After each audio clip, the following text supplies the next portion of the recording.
con esta presentación me voy a permitir dar una breve explicación de lo que es el impuesto al valor agregado, el IVA, de manera de dar solamente algunas generalidades previas para hacer su registro contable. Iniciamos definiendo un poco qué es el IVA. El IVA es un impuesto indirecto.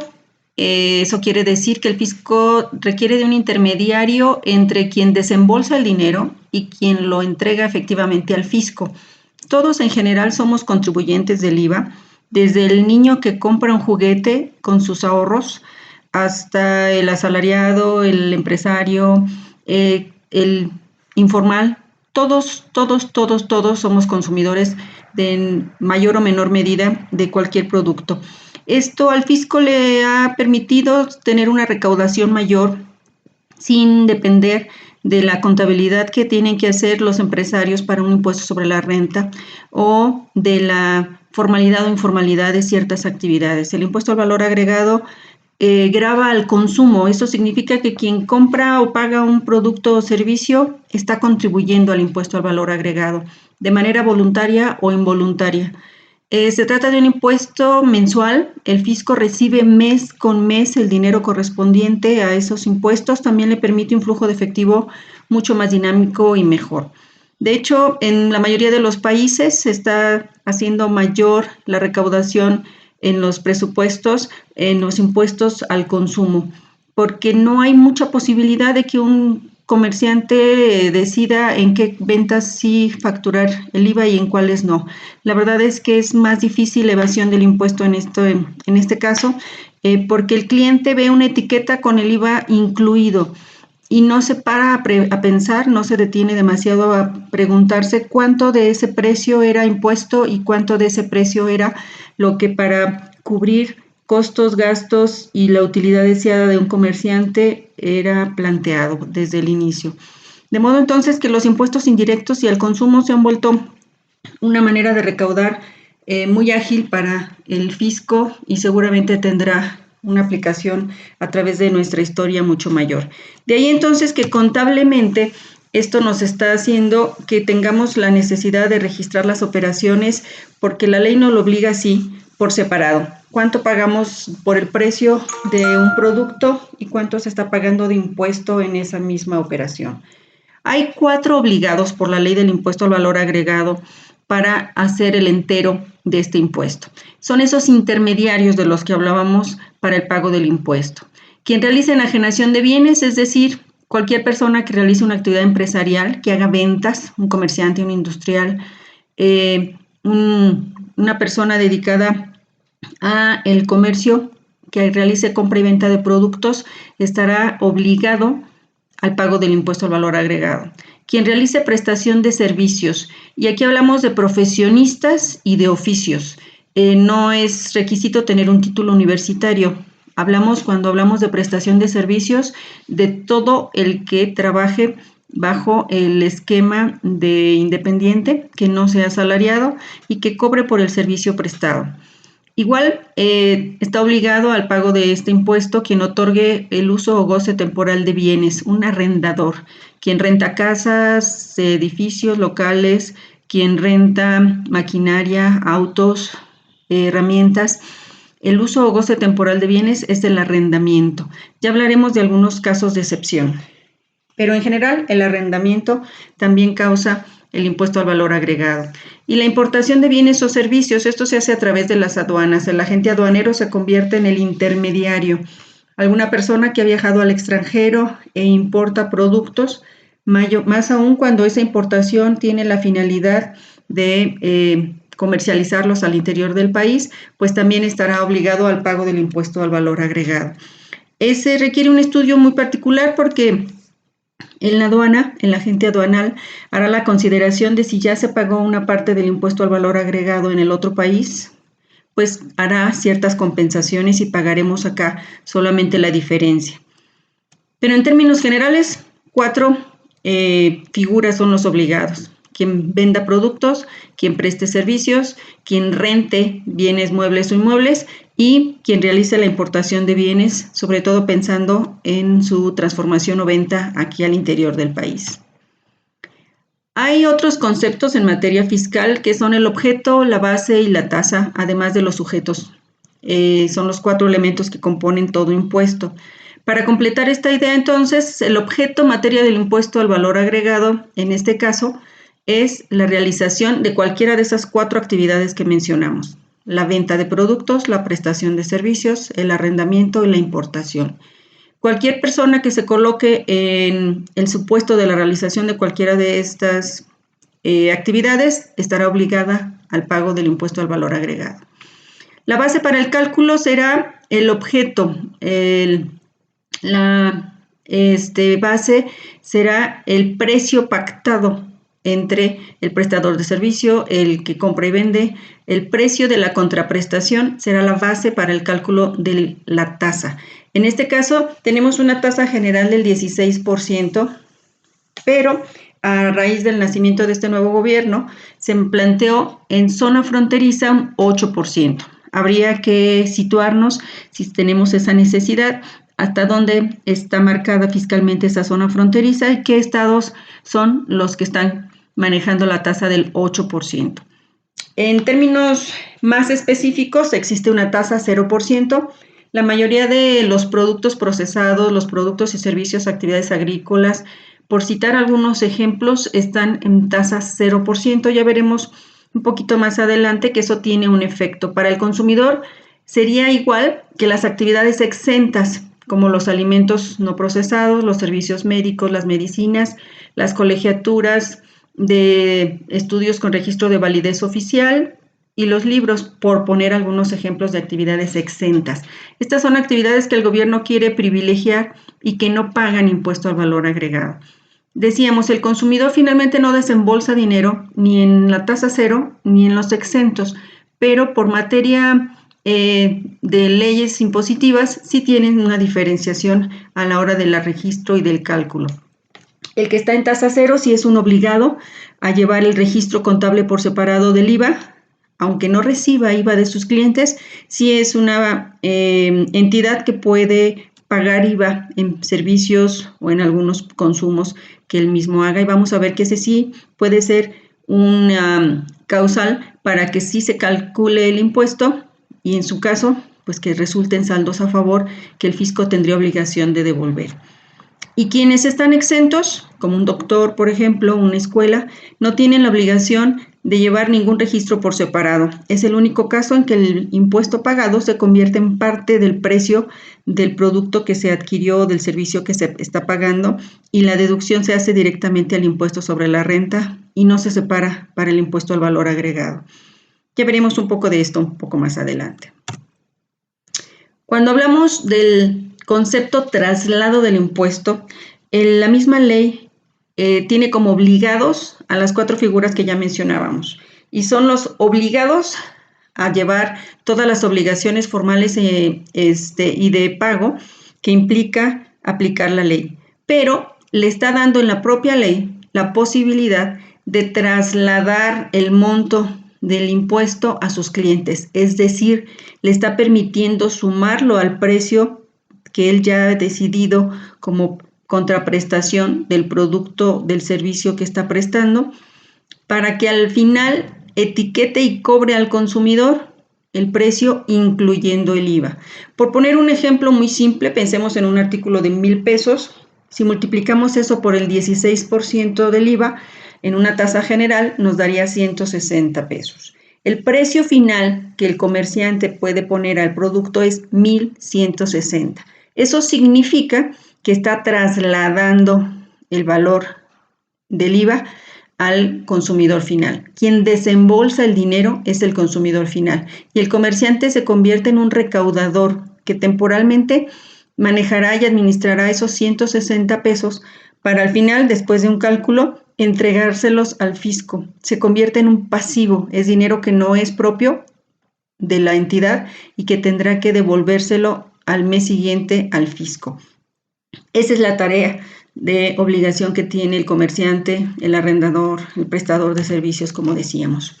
Si pensamos en un ciclo más o menos comercial, iniciando con un consumidor que paga 160 pesos de IVA según nuestro ejemplo, podríamos irnos a que ese comerciante lo compró a un proveedor que ya se lo vendió como un artículo terminado. Es muy probable que esos 160 pesos él pueda restar, aquí estoy tratando de ejemplificar la mitad, 80 pesos a sus proveedores, de modo que el comerciante le va a entregar al fisco 80 pesos de esos 160 pesos, porque el fisco me está permitiendo que yo le reste el IVA que yo pagué en mis consumos a lo que el cliente me entregó y solamente le entregué la diferencia. Pero este comerciante también recibió el producto de un fabricante y el fabricante muy probablemente de esos 80 pesos que cobró de IVA pagó 40, por poner otra vez un ejemplo del 50%. Este pago de 40 pesos que hizo a sus proveedores de insumos le permite entregarle al fisco solo la diferencia, que serían 40 pesos. El proveedor de los insumos, a su vez, tal vez compró materiales, pagó servicios y solamente está pagándole al fisco la diferencia, 20 pesos. Y vamos a suponer que en la última línea anoté, no necesariamente en ese orden, pero hay un prestador de servicios que también le está pagando al fisco 20 pesos después de sumar y restar IVAs cobrados e IVAs pagados. De modo que el fisco recibe 80 pesos de un comerciante, 40 pesos de un fabricante, 20 pesos de un proveedor de insumos y 20 pesos de otro proveedor de servicios. Al final, entonces, el fisco, luego que se cierra este ciclo comercial, recibió los 160 pesos que desembolsó el consumidor al pagar el producto. Un poco así funciona la mecánica, la dinámica de una cadena productiva. Muy probablemente aquí en estos servicios pues está desde el traslado de la mercancía, la gasolina, los servicios públicos como el gas, el agua, la luz, etcétera. Todos tendrían una posibilidad de determinar el impuesto a pagar de los impuestos recibidos de sus clientes y restando el impuesto pagado a sus proveedores. Si continuamos con estos conceptos, entonces, el IVA trasladado, también llamado IVA causado, sería indistinto, son sinónimos uno u otro, es el IVA que se recibe de nuestros clientes que nosotros tendríamos la obligación de entregárselo al fisco. En una compraventa el cliente nos paga y nos está pagando tanto el precio de nuestro producto como el IVA que se le sumó. De ahí entonces el IVA acreditable se convierte en el IVA pagado a nuestros proveedores. Cuando nosotros pagamos bienes o servicios, podemos acreditar la parte del IVA que hemos pagado como un anticipo de ese IVA trasladado a mi cargo. Yo soy vendedor, pero también soy consumidor. Entonces, una vez que yo hice un contrato de compra, me entregan un producto, yo pago este servicio, ese pago se convierte en un IVA acreditable. La parte del IVA que yo pago por mis consumos se puede restar del IVA que yo le cobro a mis clientes para al fisco entregarles solamente la diferencia. Existen otros dos conceptos que nacieron por una reforma a la ley, en el que se basa en flujo de efectivo. Cuando yo realizo una venta a crédito, no tendría por qué pagarle al fisco el IVA de esa venta, sino hasta que el cliente venga y me pague. Se convierte en un IVA por trasladar, puede ser un IVA trasladado por cobrar o un IVA pendiente de cobrar, como le querramos llamar. Comúnmente se le llama IVA por trasladar. Eso significa que yo le di crédito a mi cliente. El cliente se llevó mi producto, yo ya realicé la venta, pero no ha venido a pagarme. Yo no he recibido en efectivo ese dinero. Cuando nació la ley del IVA, el comerciante sí tenía la obligación de entregar el monto total del IVA al fisco, aun cuando el cliente no había pagado la totalidad de esa compra. Hoy día nos permiten ir pagando conforme el cliente nos va pagando también. Es por lo que se le llama en base a un flujo de efectivo. Pero así como yo puedo vender a crédito, también puedo comprar a crédito. De modo que yo tengo que registrar por separado el IVA de las compras de bienes o servicios que yo aún no le pago a mis proveedores. Cuando yo realizo compras a crédito, debo registrar el IVA correspondiente en una cuenta que llamamos IVA por acreditar. De modo entonces que hay 4 conceptos: el IVA trasladado cuando vendí de contado, el IVA por trasladar cuando vendí a crédito, el IVA acreditable cuando compro de contado y el IVA por acreditar cuando estoy comprando a crédito. De ahí entonces viene lo que es la determinación mensual de mis cantidades por pagar o a favor. El IVA trasladado, el que ya me pagaron mis clientes, va a ser la base para este cálculo. Vamos a suponer un ejemplo de 5,000 pesos de IVA trasladado. A ese le puedo restar, decía, el IVA acreditable, es el IVA que se pagaron en mis compras y consumos. Hago una resta simple, 5,000 menos 1,500, me resultaron 1,500, que es lo que yo le voy a llamar IVA por pagar. En un negocio en marcha y en un negocio que sobrevende sus productos, es decir, le pone un sobreprecio, siempre debería darnos IVA por pagar. Es la lógica.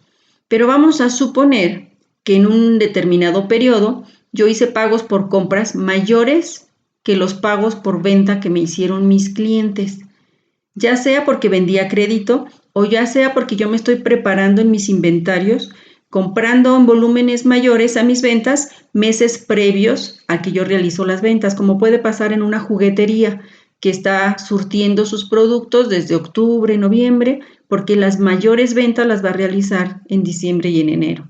Es probable que ese mes de noviembre, donde hizo compras mayores, le resulte que el IVA acreditable es mayor que el IVA trasladado. Cuando la resta resulta negativa, es decir, que el IVA trasladado es menor que el IVA acreditable, me resultarían 1,500 a favor.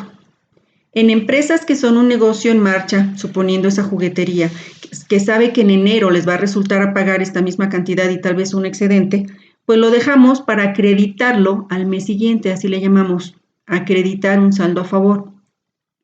Pero si yo soy una empresa tasa cero, que yo no le cobro IVA a mis clientes, como el que vende alimentos procesados, por ejemplo, Jumex, como empresa que vende jugos enlatados, podríamos pensar que cada mes él va a tener un monto de IVAs acreditables mayores que sus IVAs trasladados. Más aún si el IVA trasladado es un cero continuamente, el IVA que paga por sus servicios, la gasolina, la renta, el teléfono, cualquier otro gasto que ellos tienen que si tiene IVA, pues necesariamente va a tener un saldo a favor mes con mes. Estas empresas son las que cada mes piden la devolución de esos montos, con un trámite de devolución que se vuelve ya periódico y que el fisco deposita este dinero de regreso mes con mes a la cuenta del contribuyente.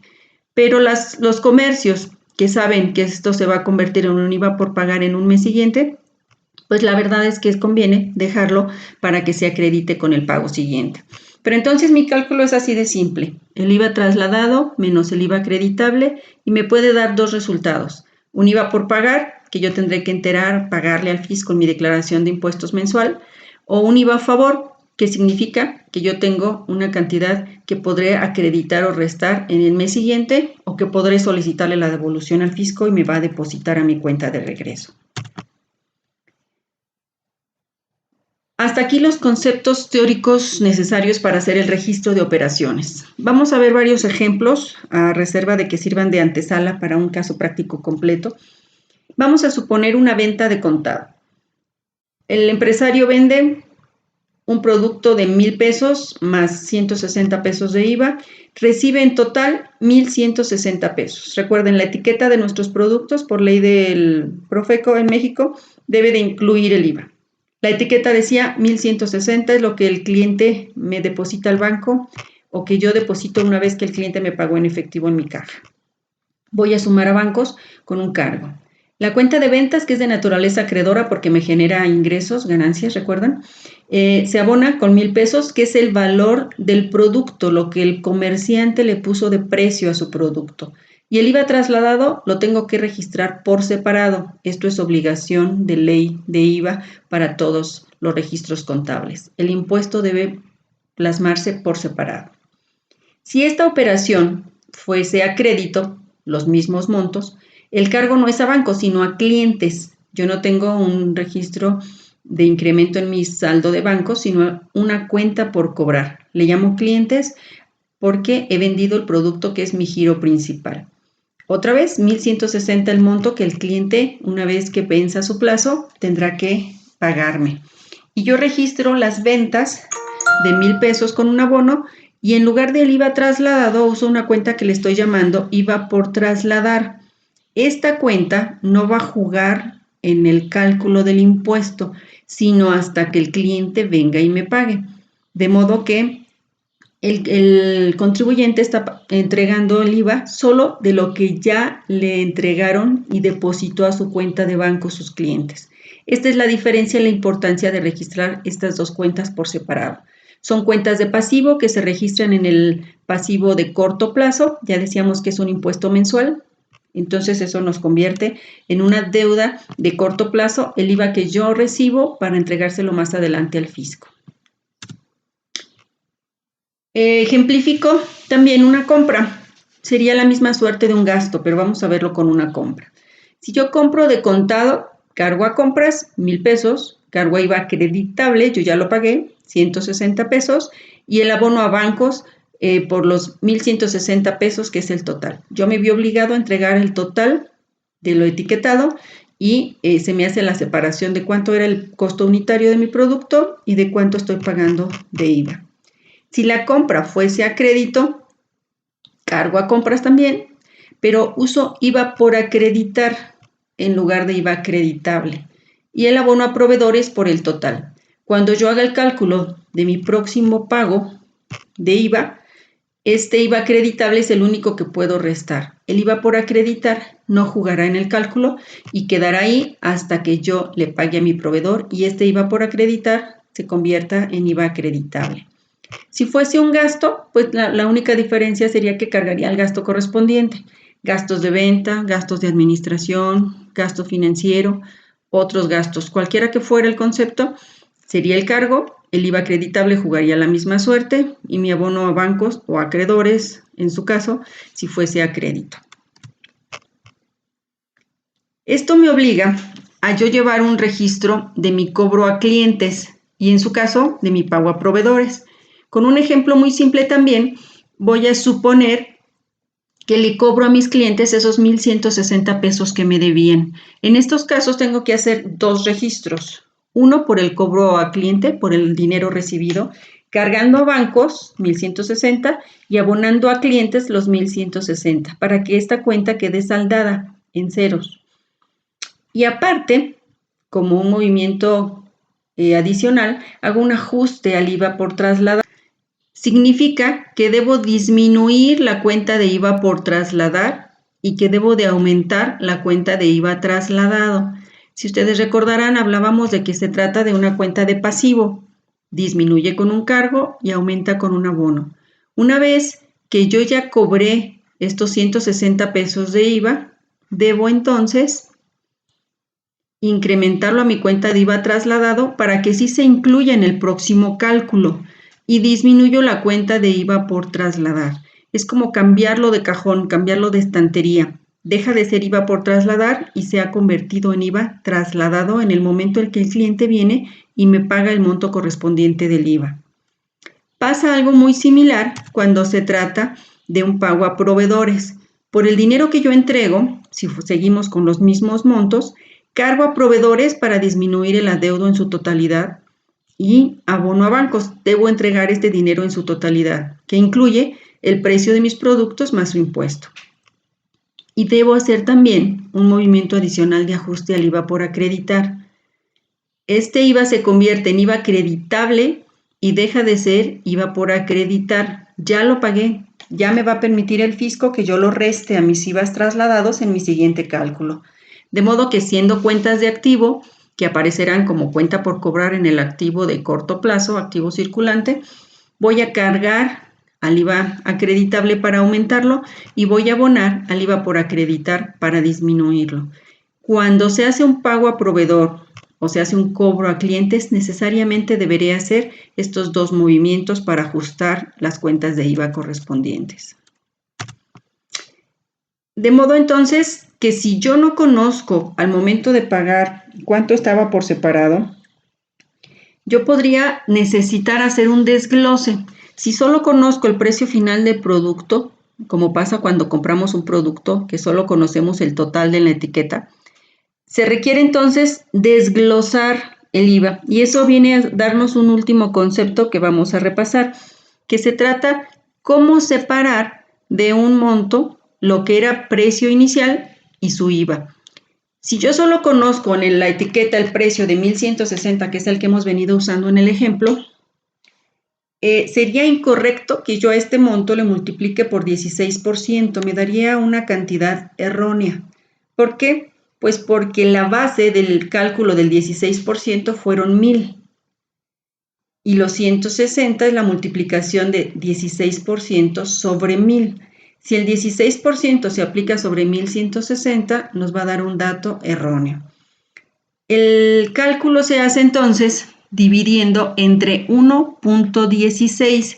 Si yo estuviera en la zona fronteriza, tendría que hacer la división entre 1.08. Si se fijan, es la unidad menos la representación en decimal del porcentaje correspondiente. En este ejemplo, si yo divido 1,160 entre 1.16, el resultado va a ser 1,000. Esta es la base del impuesto. Sobre 1,000 se calcula el porcentaje. Entonces, ese 1,000 me sirve para multiplicarlo por el 16% y así obtengo 160 pesos, que conocemos es el monto del IVA. Corroboro sumando ambos conceptos y debo de llegar de regreso al monto original.